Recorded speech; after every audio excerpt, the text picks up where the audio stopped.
this lecture on economics. Could I just have a show of hands? How many of you were here last time that I presented? Okay, not many. So this is just a glimpse of what we covered in our last session. This is an economic model, and the strength of the model resides in two main things. One is, it illustrates the inevitable centralization of wealth and property and power. It is inescapable. In our Western economies, the model is constructed such that it centralizes. The second strength of this model is that it can be observed in the micro and the macro. You can imagine monopoly games as interacting with each other. And they could be companies, they could be villages, they could be shops in a village, they could be countries, they could be continents, they could be islands in the Pacific. But if you can imagine that every monopoly game is itself constructed of little monopoly games around the edges, and is also a part of a much larger monopoly game as a small part of property on that. If you can imagine the interconnectedness of that kind of playing on a multi-dimensional field, then you begin to grasp how the economy works. Important point. We discussed the essential difference between the game, i.e. the model, and reality. Can anyone remember what that was? In the model, the game ends. In reality, the game does not end. How can a winner, even in this game, try and imagine if a winner had accumulated all the wealth and power, how could that winner keep the game going? It's obviously in his interests to keep the game going, because he's a winner, he's got everything, he's enjoying his power, but he needs to keep the game going. How do you think he does that?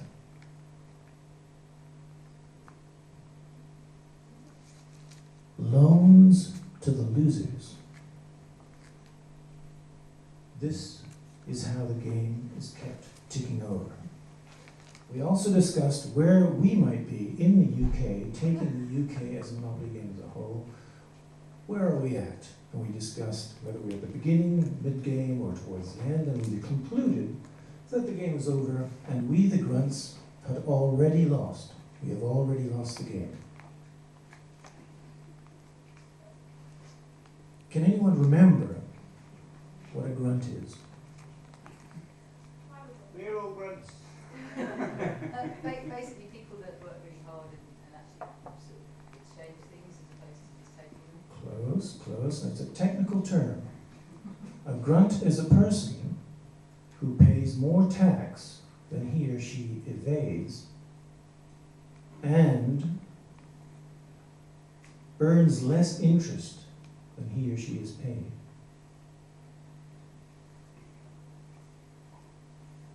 If you remember nothing else about my lecture tonight, remember this. We are fucked. We are paying interest and taxes for the privilege of carrying on a game that we have already lost.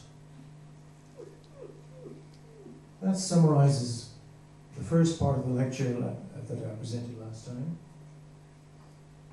I'd like to explain a little bit about the mechanics of lending, okay? Fractional reserve banking, you may not be familiar with, but I'm going to try and run you through it. Suppose you had £100 and you put it in Lloyd's Bank. Under the terms of a 20% fractional reserve regime, Lloyd's Bank is entitled to lend out £80. They can keep £20 in reserve, but they can lend out £80. You have a contract when you put your £100 in a bank that at any point you go and ask for your £100, you get it back. If they don't give it back to you, they're in breach of contract. And what they're actually doing is they're gambling that enough people have put 100 quid in, that when any one of you comes back asking for that £100, they can take care of it. But it is a gamble. They are gambling with your money. They have to keep £20 in reserve, and they can lend out £80. What is a tangible asset? Any ideas? You're a very quiet audience today. Your house is a tangible asset. Bricks and mortar. Bricks and mortar is fairly tangible, right? You can feel it. A car is tangible. You can kick it. It may be a depreciating asset, but it is nevertheless a tangible asset. Cash in your hand is considered a tangible asset. When you take your £100 and give it to Lloyd's, you have a tangible asset and you've given them that tangible asset. Here's an interesting thing.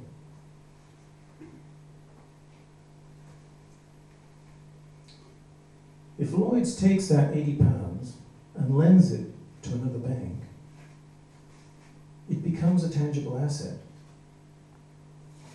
You've got £100 in your bank account, nothing's changed, it's still yours, you can still go and get it at any time, theoretically certainly. They're gambling on that, you can get your £100, it's still there. But somehow or other, £80 has appeared in the money supply, so there's £180 there now, rather than just £100. Nothing has happened except one bank has loaned some of your money to another bank, and in the process created a further tangible asset.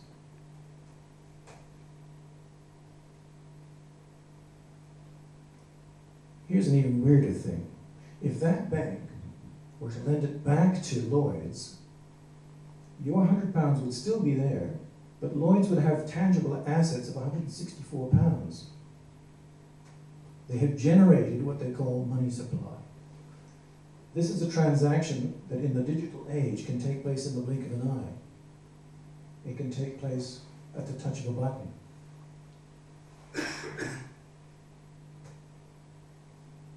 In a 20% fractional reserve banking regime, with 6 transactions based on what you see before you here, tangible assets have increased from your measly £100 to £551. A 551% increase in the money supply. And nothing has happened, it's still your £100, but it's gone into the system, generated some loans, and inflated. Only they don't call it inflating, they call it increasing the money supply. This is 6 transactions, can happen in the blink of an eye, on a very small scale, this example, but nevertheless you can imagine as the whole global economy engages in this process, the kinds of danger we find ourselves in. This is a slightly more graphic way of seeing it. There's your £100 up there, and it's created this in terms of tangible assets, £551. 20% is an example, but look at this. Some countries have as high as 30% have to be retained. Brazil is on 20. China is beginning to get a bit edgy at 19.5, but look at that, Malawi. That's a banana republic. Who thinks 15% held in reserve is a bit dodgy? It's a little bit dodgy, isn't it? A bit risky. Wow, what's that? You think 15% is risky? Look at the US. 10%. That's all the banks are required to hold in reserve is 10% of their asset base. Some places like India, it's 6%. How crazy is that? Here's your £100.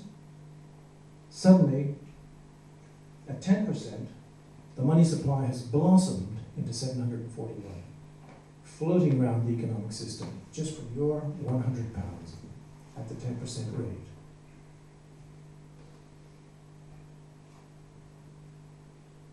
What the fuck is that? Switzerland, 2.5%. Eurozone, 2%.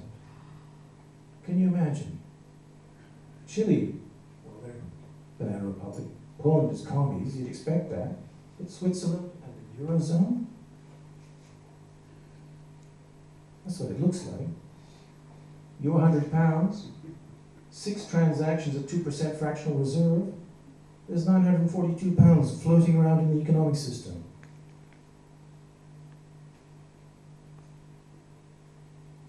Where's the UK in all this?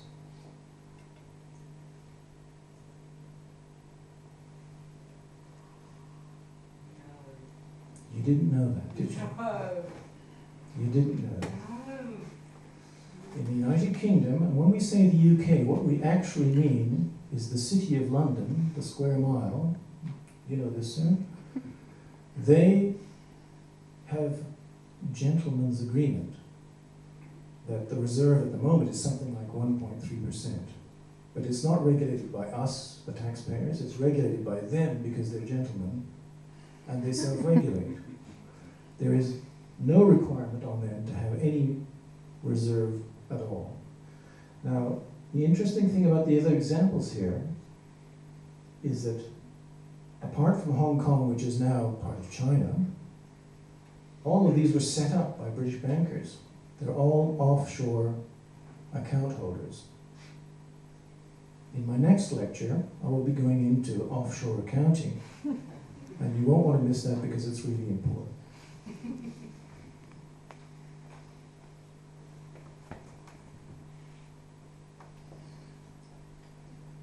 This is inevitable. We say, we gnash our teeth, we pull our hair out when we have credit crunches and crises and depressions and everything, but it is inevitable. Once you've understood the system and you've seen this, obviously you now understand. The whole thing is extremely shaky. And some of the big boys can shrug, they can precipitate the next crunch. It's a very simple process. And whenever a crunch happens and you look around to see who's fallen by the wayside and who's still functioning, it's usually a pretty clear signal as to who was actually messing with the economy such that the shrug took place. In the last one, Lehman Brothers, massive international investment bank, went down the tubes.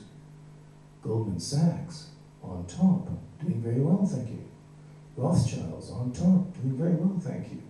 You have to ask yourselves how these people knew what was going to happen, were able to anticipate, and in certain conspiracy theorists' point of view, initiated some of these collapses. Who bears the costs of these? Grunts. We the grunts. Just quickly, is there anybody here who pays, is anybody here who thinks they may not be a grunt? We're all in the same boat, right? Just so you know. Not now. There is a final irony here. And this is quite a complicated point, right? So, my shoelace has just come undone. So I'm going to give you a moment to read it, okay?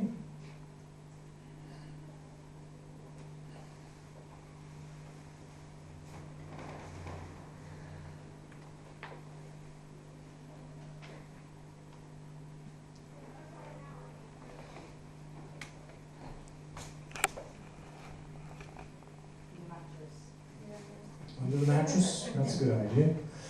I'm sorry about this last line, but the people in the know understand this mechanism in the same way that we all now do. And they know that they're gambling all the time, that the money is shaky, that the whole system will collapse periodically. Where is the safest place for them to put their money? Offshore. They lend to governments. Government bonds are the rock-solid bottoms of all of this. Now, we're not talking third world governments because, as we know, they keep trying to get out of it. We're talking first world bonds. But of course, the system is now so stretched and distorted that even first world economies are starting to buckle under the strain of this nonsense. But it is important to remember that that's how you legitimize all those shaky holdings. You put them into loans to national governments, because national governments don't go away. Who pays the interest on government bonds?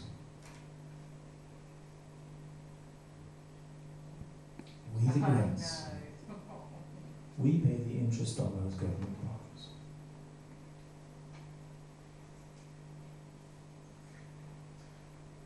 So, that was a little glimpse of the second part of the economy. I'm sure you have questions, but unfortunately I don't have time to take questions here. But if you'd like to come and ask me questions at a later time, I'll be floating around here, feel free to do so. But I'm just going to sing you one more hymn, and then that'll be it.